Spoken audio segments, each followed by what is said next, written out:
melt this when I ocean wave.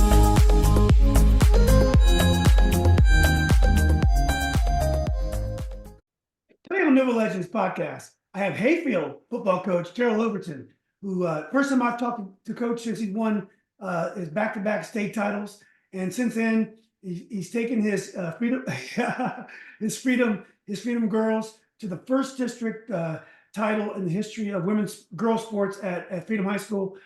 For football, I know he's moved on to Hayfield. I think you're going to do basketball at Freedom next year. Is that right, Coach? That's the plan. That's great. Okay. Yeah. Anyway, Coach, congratulations. Great to see you. Thanks for doing this. Man, I appreciate it as always. Pleasure being on. Like you said, appreciate, what you do. Like you said, always been good times. Oh, yeah, man. Always love talking. Always learn a lot. Now, Coach, if you go to a team like Hayfield, are you going to the dark side or is it the orange side? So you have to change all your logos and stuff, aren't you? Nah, I don't know if you saw, we literally just dropped the football store through BSN, and dark side is kind of one of those things, a mantra I took with me everywhere I went. Okay. I had it at Colonial Forge, took it to Freedom, and now, yes, dark side is here. Like you said, it's just, willing to do, to go through the darkness to get to the light and do all the things in the dark that it requires to be successful, whether it be football, academics, life, so you can make it on the other side. So you got to be comfortable living on the dark side. That's, kind of where that comes from. Well, I'll put the link up in the header here so folks can go support your program, do a lot to help the kids. And if you wear the logo stuff to the games, everybody's real nice to you. So make sure you support the dark side gear. Let's start off with basketball, Coach. What did it mean to you? Now you competed at the highest level in football, but what did it mean to you to take these girls? And I don't think they won many games when you first started. What did it mean to you to take these girls to a district title at Freedom? Man, it been a lot. Honestly, if you was there, well, the girls know, like I teared up more for them winning that than I did when we won the first state championship. Mm-hmm. Just because I tell everybody, it's not the prize, it's the process, you know what I mean? Mm-hmm. And the process for the girls to be successful, not just the wins and losses, but the traveling, the girls being committed, playing AAU together, the all-season grind, the practicing girls basketball before the state semifinal and the regional championship at 8 a.m. And just like you said, all the individual things too. The girls' struggles, your coaches' struggles, stuff that's been pouring into this. So that it made it super rewarding. Sometimes with basketball and sports, it's a little bit more intimate because it's a smaller group, if that makes sense. So you're kind of a little bit more in touch with everyone and all their life things that they got going on. So you kind of share those experiences a lot more when it comes to basketball than football, where it's, 60 people. You might have that relationship with 10 to 15, but you don't necessarily have it with all. So again, it meant everything, not just to me, but to them, to the school, freedom to have that. And like you said, just the journey we had to go through to get there, man, it was an amazing moment. Yeah. Well, this might be an obvious question, but with your success in football, have you grown as a basketball coach? Do you feel you're a much better basketball coach now than you were? Absolutely. Absolutely. From year one, I feel like I've always been good defensively with coaching girls and good with the working and the work ethic, but not so much offensively. Like, I didn't feel like I did a good job coming up with stuff offensively to help us out. So I definitely know that I've evolved great lengths in that, for sure. Getting better at that. And then, like you said, just getting better ways to implement what you want to do game plan wise basketball, because you don't necessarily have the turnaround. It's not like your next game is in a week. You might play 3 games in a week. So, that kind of taught me like some of your core stuff, principles and stuff. You got to make sure they're intact, because you're going to have to rely on that more then, being able to come up with a game plan on a weekly basis. And then on top of it, just, learning our area and the girls. And then I think we took a real jump because this was probably the first year that we probably had, 10 girls, but then on JV we had 6. And we could do 5-on-5 in practice and it be meaningful work. Mhm. So that was a huge thing for us that improved us, is having good competition to go against in practice and be able to run sets and play defense. With that I learned it was the biggest thing we were missing over the years, is we couldn't simulate any type of look or adversity in practice. But the program grew. We got better players, new incoming people, more interest from the people in our school. The girls stuck with it. We had a couple girls that never played until their freshman year. So again, we were able to get more out of practice. Yeah. How about I would think coaching your girls basketball also keeps you humble. I mean, when you're beating everyone by 50 points in football, and then you go down to Thomas Dale, and they said, "Look, this is not freedom football, guys. Yeah, This isn't our show." Does that keep you humble when you coach? absolutely. Competitive part of me going to approach it that way anyway. Life got a way of keeping us all humble no matter what goes on. But, basketball keeps me hungry, keeps the fire lit. It's kind of pushes me to find ways and look for ways to gain the advantage X and O wise as far as basketball goes a little more. So I kind of, have to get into the intricacies of the game plan a little more, like you said. But you're also correct. When we went to Thomas Dale, there was definitely people literally waiting there to tell me that it's not football. People, guys, their son played at Island Spring. Obviously, Lee was there ready to tell me this ain't football. So it was funny. We took pictures afterwards. It was like 2 days. They was on me from beginning to end. But it also shows me, how far we gotta, go to get to that point where we're trying to get to with girls. Yeah. Well, Coach, I saw you had a great opportunity to teach a class in your offense. I think it might have been at UVA, or you were teaching a class. What was that opportunity, and do you enjoy the classroom work as well? Man, I love it. So I spoke at the Glacier Clinic, and I spoke at Commonwealth Coaches Association, Mhm. which is for coaches in Virginia, with football coaches, which is ran by Coach Van Acker, who's now the new head coach at Hilton. Mm. So he hosted his own coaches clinic for the association in Waynesboro. So it was down by UVA. Yeah. All the colleges was there. It was an amazing event. If you are a coach, football coach, you should definitely join the association. It's amazing. You go to the website, it says all that. But then I spoke at 2 Glacier events, the one in Baltimore, and then the next one I think was Jersey. So, been having the opportunity, been blessed to be able to do that. But I love getting on the board and talking football with coaches.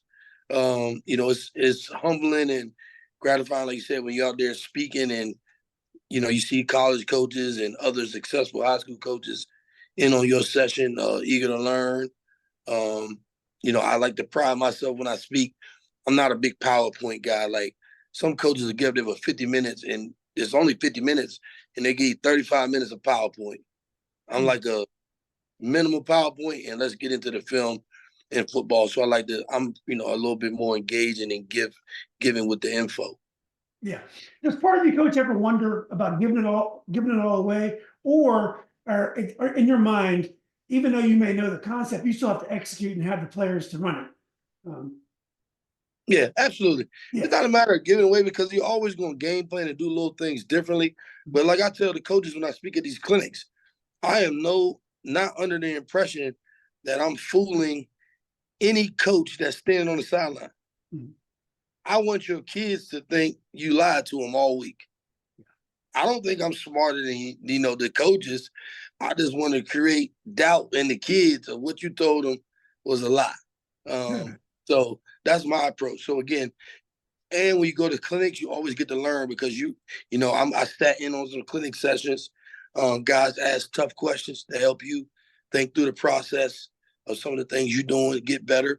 Guys share ideas with you that they do and how it works. So it's just an all around great thing. And if you're a coach at any level and you're not going to clinics and listening and learning, you're doing yourself a disservice. Yeah. And someone's going to catch up to you as well. Coach, how do you deal with change? So, I'm an old guy. I like to get in a rhythm and do the same things all the time. Recently, I moved out to Loudoun County about a year ago, and that's a big decision. And when you all of a sudden you got to do something different, your whole life gets turned around. You did something that I thought would be very challenging. You took a team. You could have been the favorites to win the state for the third straight year if you stayed where you were. And I know that life wasn't perfect there, and you had some things you were trying to deal with. But when you move to Hayfield, that's a lot of change. You're changing jurisdictions, you're changing district matchups. Everything's at stake, and I know it's going to be fun. But how generally do you deal with change? Well, it's the good thing is, when I went to Freedom, it wasn't a dream job. You know what I mean? They had never won more than 3 games. People told me I was crazy for taking it. I had, you know, I had the utmost belief in my ability to coach football. So at the end of the day, I know I'm gonna do that right, right? Mhm. So it, materializes and plays out, is to be seen. But I'm never gonna be discouraged by having a coach. Um, I think that's something that people think that you don't have to do because you're talented or you got good teams. But I'm all for coaching. The change part, to be honest with you, like you said, in some aspects, was kind of looking for change. You know what I mean? A little different than moving. I was looking for change and stuff like that. Also, it was not the same situation from when I first got to Freedom. Like you said, new admin, not to say it was negative or Mhm. wrong. It was new. It wasn't, there was already change. So this is not what I walked into when I first got to Freedom on all levels. So, I'm as excited about it. It's not, non-fearful at all. It's great. I've been enjoying it, and again, I welcome it. It's funny. I haven't heard any negative comments about you moving. I thought I'd hear stuff. How can you leave these guys? I really haven't heard anything. And I think the thing is with coaches, and I've interviewed a lot of high school coaches, a lot of college coaches. There are very few Mickey Thompsons that stay at one school. Most of the coaches that I've talked to, high school, college, and even pro, they've all moved around to different jobs because they need that. They kind of need that change, that kind of difference. And it's one of the things that you have to do. Now, what did you know about Hayfield? Now, I mean, I know you're from the area, and Hayfield is not very far away from Hilton, where you went to school. But what was the reputation you had about Hayfield before you took the job? Well, I always knew that it was a school that has good sports. We played them in the first round of the playoffs 2 years in a row. A couple years ago, they were talented. They had Pringle. They had the quarterback. I think that came from Lake Braddock to there. They were talented. Um, Not only that, when Coach Henderson was here, we were participating in Hayfield's 7-on-7 every Sunday. Hmm. So come here. One of my cousins went here. Uh, Wesley Scott went here and played at Liberty. So I always knew, you know what I mean? And this job, like you said, Coach Aziz, me and him were good friends. We talked all the time. So I kind of knew what it was and what it wasn't. 6-5. I think, like you said, they've always took care of this district, and they just haven't gotten over the big dogs of our area. Like I said, West Springfield, South County, Lake Braddocks, Madison's. So, this job, honestly, it was not scary at any means because Hayfield's been good. They always had athletes, even going back, to Mike Pruitt and those guys. Mhm. And then when I was in high school, I played in the Super 44 game, and I had Russell Lee, Mike Oh, yeah. Walker, those guys, and Russell was good as heck in basketball and football. He was. Um, Mike Walker was good in football and track. All of us kind of were friends, all the way through college. So I had familiarity with the area. Miles Ross, Hmm. trained him. He went to Rhode Island, played at Hayfield. I used to come out here and train him sometime on Saturday morning at like 7 a.m. So, I had a lot of familiarity. And, the thing that I think made it even smoother was once I met, Mr. Fritz in person and him being a former coach at Mount Vernon, a football coach, and then not just that, but his background working at Friendship Collegiate, he's just well-rounded. So it made it that much easier. And then Dr. T, again, I don't get on the preaching pedestal, but again, I feel like, God make no mistakes. Like even the freedom situation when I was there, I knew a lot of the moving parts before I knew him. Dr. T at the time was at Freedom as a teacher. Then he was a football coach at Woodbridge. He was an admin at Verina. You know what I mean? So it's just funny, like you said, how God works and start putting plans in motion before you knew you was a part of the plan. So, I just see it. It made me feel good about it. Yeah, I remember I was arguing with a guy on Facebook, and you saw the argument because you like something. He was saying that you could only win in Prince William and Freedom. I'm like, if you can win at Freedom, you can win at Hayfield. I've been in Northern Virginia all my life. Hayfield has always had athletes ever since the late '70s. Back then, they had a lot of the Fort Belvoir kids as well. I mean, but they always had lots of athletes at Hayfield, and they haven't always been great at football, but they've had their years where they've been extremely good. Coach, did you have any tough discussions? Part of taking a new job is there's some kids you're not going to be able to coach anymore, but that's part of coaching. Coaches have to look out for their own careers too. Do you think you'll maintain relationships with kids that are going to go back to Freedom and play next year? Are you going to try to keep up with them, or is that going to be very difficult for you? No, absolutely. We maintained the weight room at Freedom all the way up until probably a week ago, 2 weeks ago. Yeah. We made sure coaches was there so those kids can lift, still, promote those kids as far as recruiting goes. Just had a tough, great conversation with a parent about their kid and the recruiting process. So again, like you said, I love the kids, love my kids. So it's only one way to do it. But like you said, and like I had to tell the parents, y'all gonna be off and gone to universities. Y'all gonna be at Ohio State, Virginia Tech, Miami, Florida. Not even worried about old Coach O after y'all leave. I still would have been here. You know what I mean? So, they understood that. Like you said, that's one thing about me. I had a good pulse with my family, with my team and the parents and the families. So, it was tough, obviously. But they understood. They gave me not just understood, but their support and all of it. Yeah. Before we get back to Hayfield, the seniors on your Freedom team, have most of them found homes that they like for coming up for the the fall football season? Well, again, to my knowledge, they still there. They still at home. You might got some guys that may not have to play just because they might sit out because they already have what they want. If their college is okay with that, they might do that. But from everything I've seen and conversation I had, they still locked in. Whoever decides to take over that program will have. Will have that. Whoever decides to take over that program will have that at their disposal.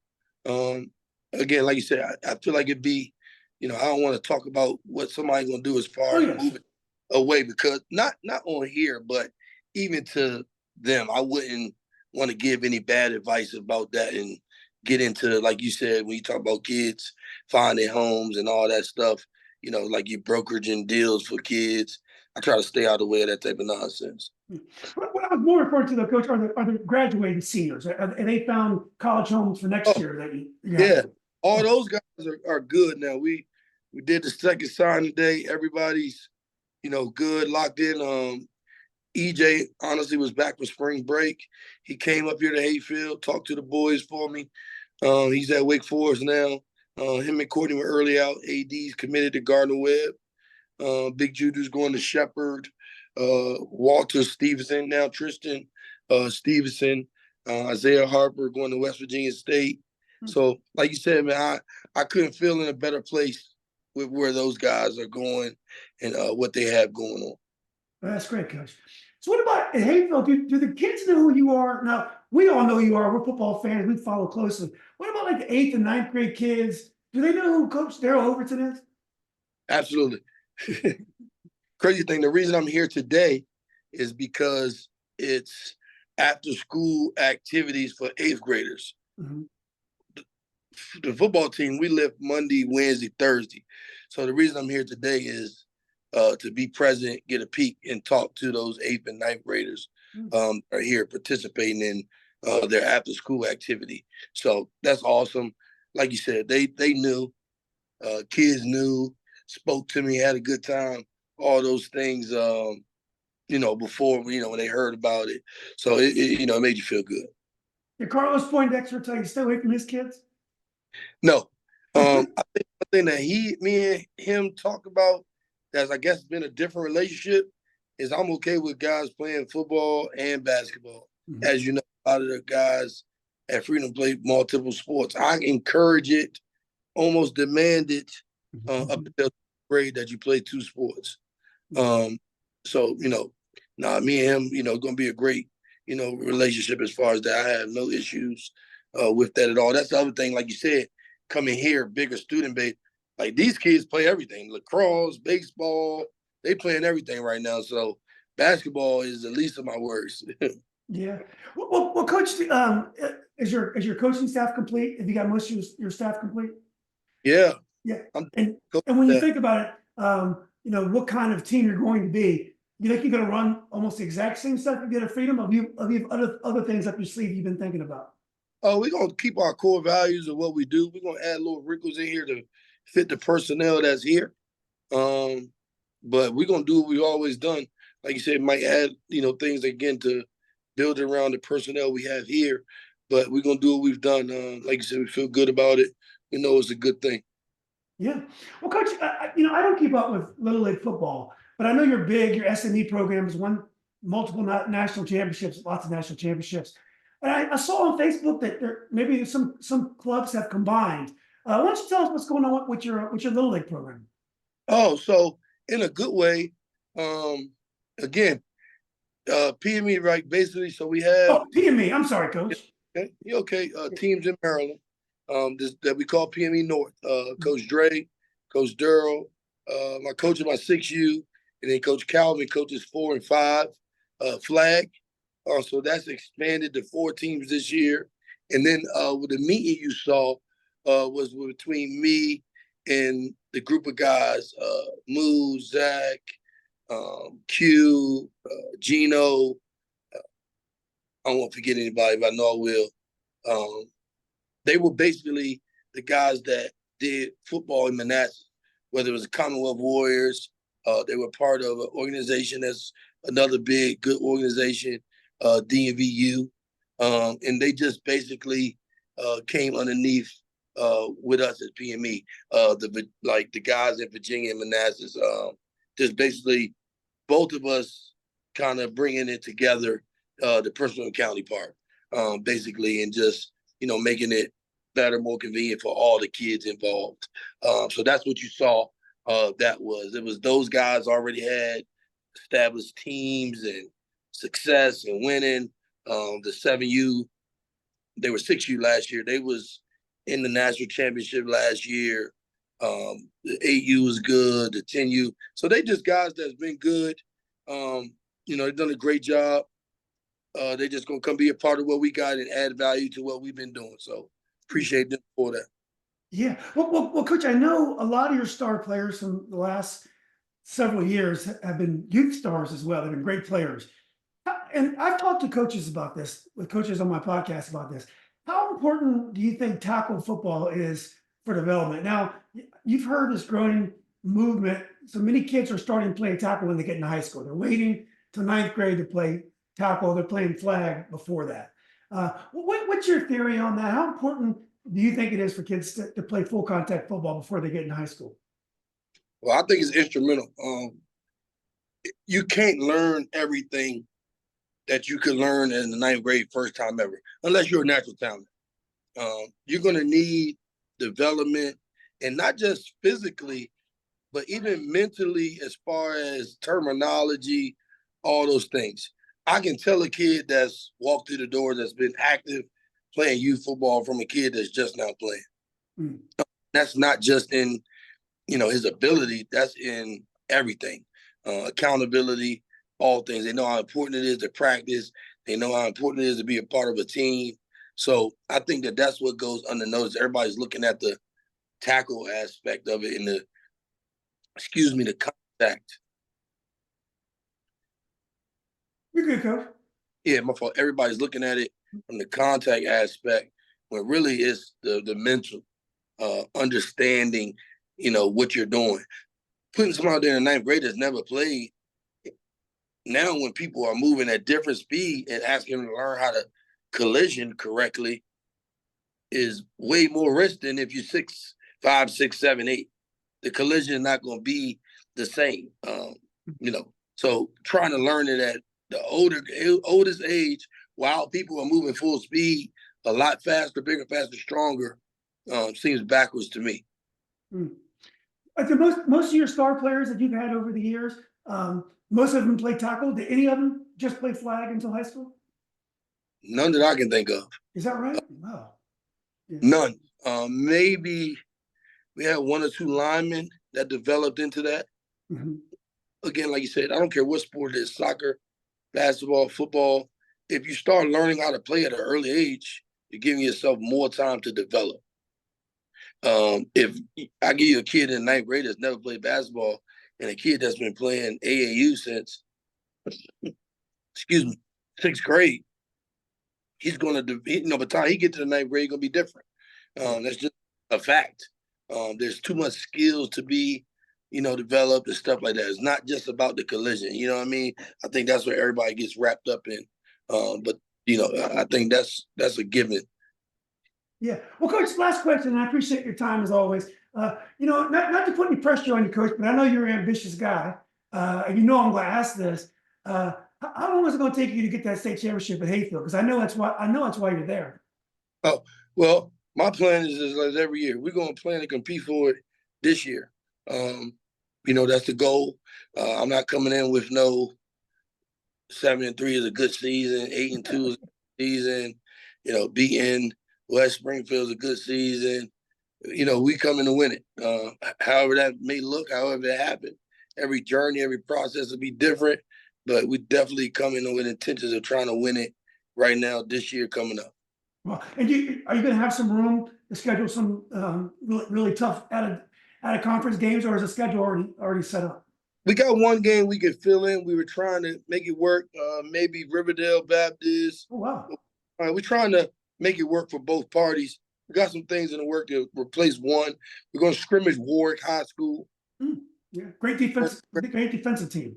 Yeah, here. So that'll be, that'll give us a good gauge. And you start off with, Powerhouse and West Springfield, the first game, and then you got South County like the third or fourth game. So there's already some, meat and potatoes in the schedule without adding to it. So these rivalries are getting you excited already, aren't they? Like West Springfield, yeah. South County.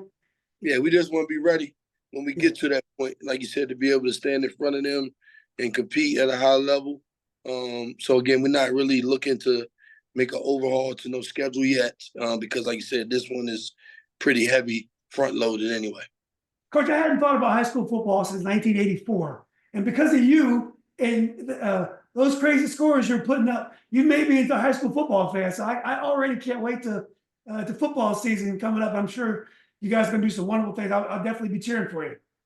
And well, I appreciate it. Like you said, like you said, I don't think people know, like you said, your platform, what you do. You were humble enough where you may not agree with what was happening before knowing, but you were humble enough, mature enough, man enough to me and you talk and have a conversation. And ever since then, it's been great. So again, I appreciate you and like you said, being who you are, and all love. Oh, me too, Coach. And I learn a lot every time I talk to you. And it's just so funny when you listen to you talk. There's no doubt of why you're so successful. Is from far away you just see the athletes and the passes, and it looks so easy. But when I talk to you, you're so thoughtful about everything you do with development and sports. And so those kids are very lucky to have you. I feel bad for the Freedom community, but I'm very happy for Hayfield and Fairfax County football. Hey, me too. I'm excited. I'm ready to go.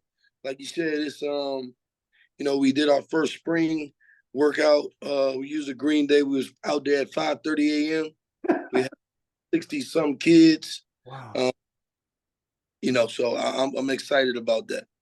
Yeah, it'll be here before we know it too, Coach. Absolutely. Yeah. All right, Wait, Coach. Let's do this more often. Let's keep in touch and hope that at least talk to you this summer. anytime, man. You know it. All right, buddy. Good talking to you. Before you stop, remember, everybody, man, support your kids. Like, subscribe, share. Again, you never know how these platforms play out for all people, all sports in our area. Like you said, Nova podcast, go check it out. There's a Facebook group. Like I said, it's been very informative, helpful, and again, it just comes with networking. It could be next, whatever sport it is, female sports, y'all could be the next ones, coaches being featured, just got to get it out there. I appreciate that, Coach. And I'll put your store. If you send me the link, I'll put the store on the header there. You've actually been on almost as much as Coach Poindexter. Now you're catching up to him as being one of my regulars. So a couple more, and you'll be tied with him. So. It's a running joke with our activities director and his assistant, Miss Mary Allen, wonderful lady. Who got more podcasts, me or Coach Poindexter? Oh no, nobody beats you. So yeah, you do some great social media. So thank you, brother. Yeah. Anyway, Coach, good luck with the kids today, the 8th graders. Have a great practice, and I'll talk to you soon. I appreciate it. You too, Coach. Bye-bye.